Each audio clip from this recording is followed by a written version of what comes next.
이 시간 함께 기도하며 1월 27일 월요일 말씀과 함께 열겠습니다. 사랑과 은혜의 주님, 이 새벽 주님의 말씀 앞으로 우리를 불러주시니 감사합니다. 어둠 속에서도 빛으로 오시는 주님 은혜 찬양하며 오늘도 우리의 마음을 열어 주님의 음성을 듣게 하옵소서. 주시는 말씀 우리의 일상과 심령에 깊이 새기며 그 말씀대로 살아가게 하시고 우리의 삶이 주님의 빛을 세상에 드러내는 등불이 되게 하옵소서. 이 시간 우리를 새롭게 하시는 주님의 은혜 기대하고 사모하오며 우리 구주 예수 그리스도의 이름으로 기도하옵나이다. 아멘. 오늘 우리에게 주시는 하나님의 말씀은 신약성경 요한복음 7장 53절에서 8장 11절까지의 말씀입니다. 주님, 감사합니다. 이 시간에는 8장 10절과 11절 말씀만 봉독합니다. 예수께서 일어나사 여자 외에 아무도 없는 것을 보시고 이르시되, 여자여, 너를 고발하던 그들이 어디 있느냐? 너를 정죄한 자가 없느냐? 대답하되, 주여, 없나이다. 예수께서 이르시되, 나도 너를 정죄하지 아니하노니 가서 다시는 죄를 범하지 말라 하시니라. 아멘. 살면서 우리는 종종 다른 사람들을 판단합니다. 저 사람은 왜 저럴까? 나 같으면 저렇게 하지는 않을 텐데. 이런 생각들을 하죠. 물론 그렇게 비판적으로 타인을 바라보며 내 나름대로의 교훈을 얻고 내 삶에서 실수를 줄일 수 있다면 좋은 일이겠지만, 더러는 이런 생각들이 나에게 적용되기보다는 타인을 정죄하고 동시에 나 자신의 우월함을 확인하는 수단이 됩니다. 그런데 여러분, 한번 생각해 보세요. 타인의 행동을 판단하는 그 기준이 무엇입니까? 어떤 절대적인 기준이 있어서 우리가 그것을 근거로 다른 사람들을 바라보고 비판하고 판단하나요? 아니죠. 결국 그 판단의 기준은 나 자신입니다. 나는 이것이 객관적이고 상식적인 일처리라고 생각하지만 결국 그 또한 내가 기준이 된다는 거예요. 때문에 우리가 누군가를 쉽게 판단하며 살아간다 할지라도 정말로 내가 그 사람보다 나은 사람인지는 알 수 없습니다. 오늘 본문은 가늠한 여인과 그녀를 둘러싼 많은 사람들의 모습을 우리들에게 들려주고 있습니다. 서기관과 바리새인들은 가늠하다가 현장에서 잡힌 한 여인을 예수님 앞으로 끌고 왔습니다. 당시 예수님께서는 성전에서 많은 백성들을 가르치고 계셨어요. 그렇게 수많은 사람들 앞에서 서기관과 바리새인들은 예수님께 질문합니다. 본문 4절과 5절 말씀 함께 보겠습니다. 예수께 말하되, 선생이여, 이 여자가 간음하다가 현장에서 잡혔나이다. 모세는 율법에 이러한 여자를 돌로 치라 명하였거니와 선생은 어떻게 말하겠나이까? 아멘. 서기관들과 바리새인들이 주장했던 것처럼 당시 유대인들이 신봉했던 이 모세의 율법, 즉 토라에서는 간음한 자를 돌로 쳐서 죽이도록 규정하고 있습니다. 하지만 이들이 지금 관심을 갖고 있는 것은 이 율법, 토라의 정의를 세우는 것에 있지 않았습니다. 본문 6절 말씀 함께 보겠습니다. 그들이 이렇게 말함은 고발할 조건을 얻고자 하여 예수를 시험함이로라. 예수께서 몸을 굽히사 손가락으로 땅에 쓰시니. 성경이 증언하고 있는 것처럼 서기관들과 바리새인들은 지금 율법의 정의를 바로 세우기 위해서가 아니라 간음한 여인을 통해서 예수님을 시험하고자 했습니다. 만약 예수님께서 사랑과 은혜의 가르침을 말씀하시며 율법대로 하지 않아야 한다고 대답한다면 이 모세의 율법, 토라를 경시하는 것으로 고발을 당할 수 있을 것이고, 만약 율법대로 돌로 치라고 대답한다면 평소에 예수님이 가르치셨던 은혜와 긍휼, 회복의 가르침을 부정하게 되는 것이니, 예수님의 입장에서는 어떤 대답을 해도 곤란해지는 외통수에 걸려든 것입니다.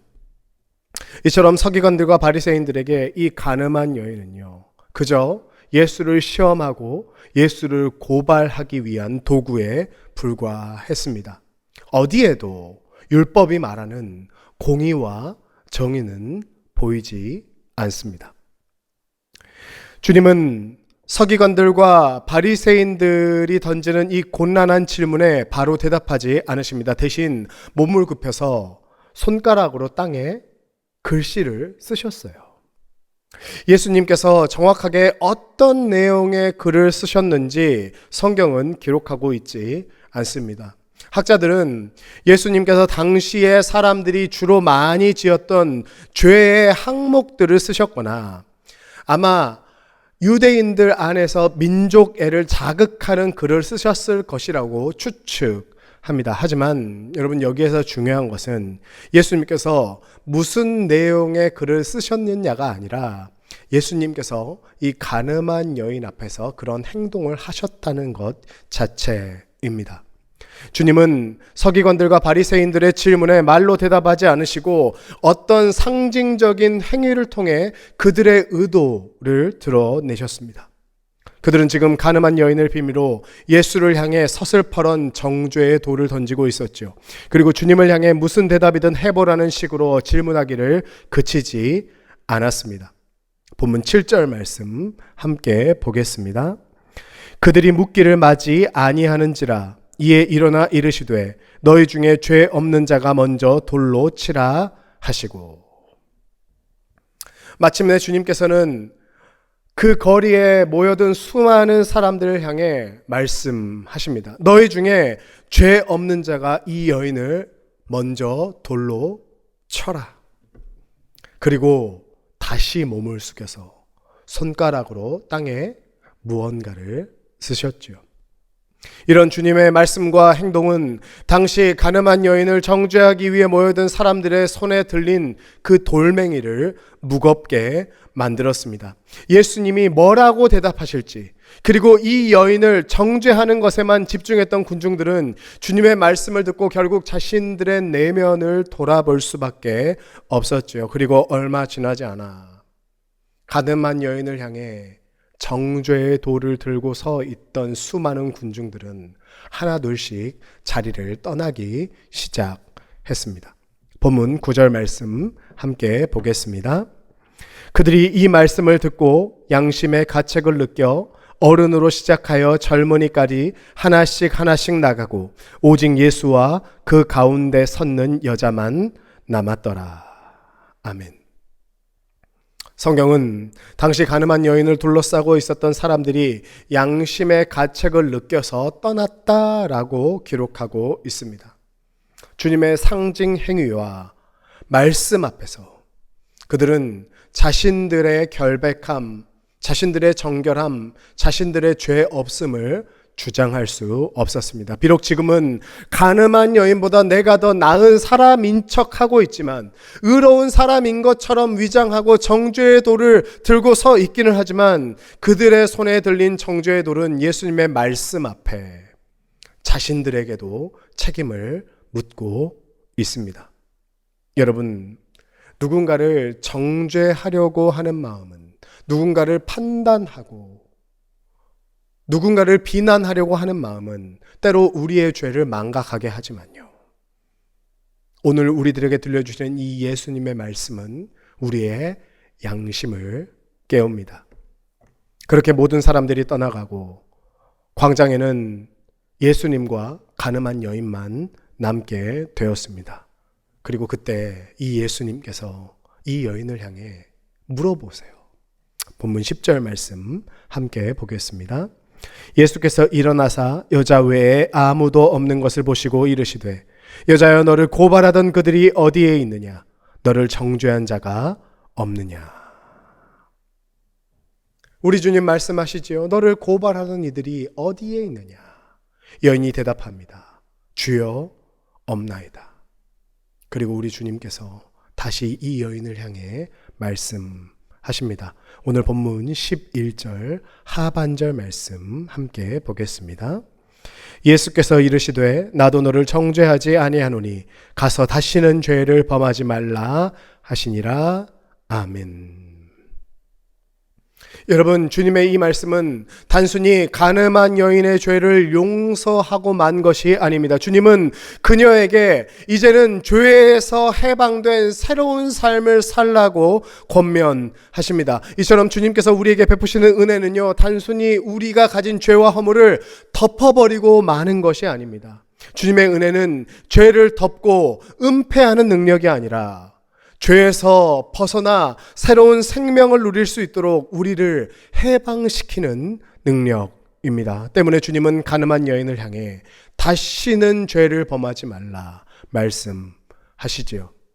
다시는 죄를 범하지 말라. 이 말씀은 정말로 죄를 범하지 말라는 행위에 대한 말씀이 아니라 그녀를 죄에서 해방된, 죄에서 벗어난 전혀 새로운 삶으로 초대하시는 것입니다.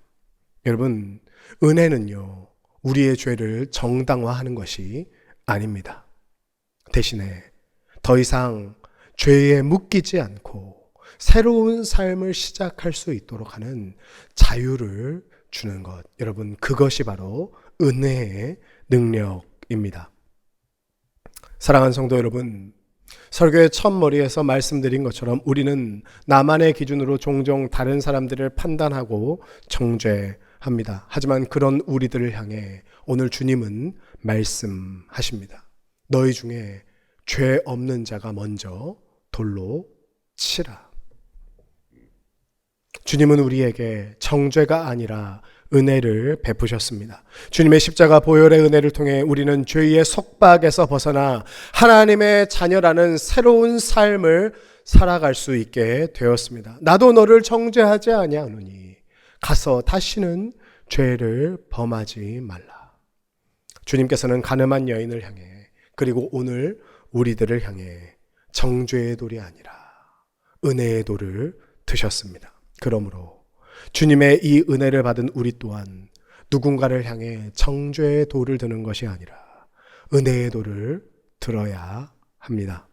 내 입장에서 옳고 그름, 잘잘못을 따지기보다 누군가가 내가 보기에 조금 부족해 보이고 모자라 보이더라도 용서하고 용납하고 오히려 그 일을 응원하고 북돋아주며 기도하는 그런 우리들 될 수 있기를 소원합니다.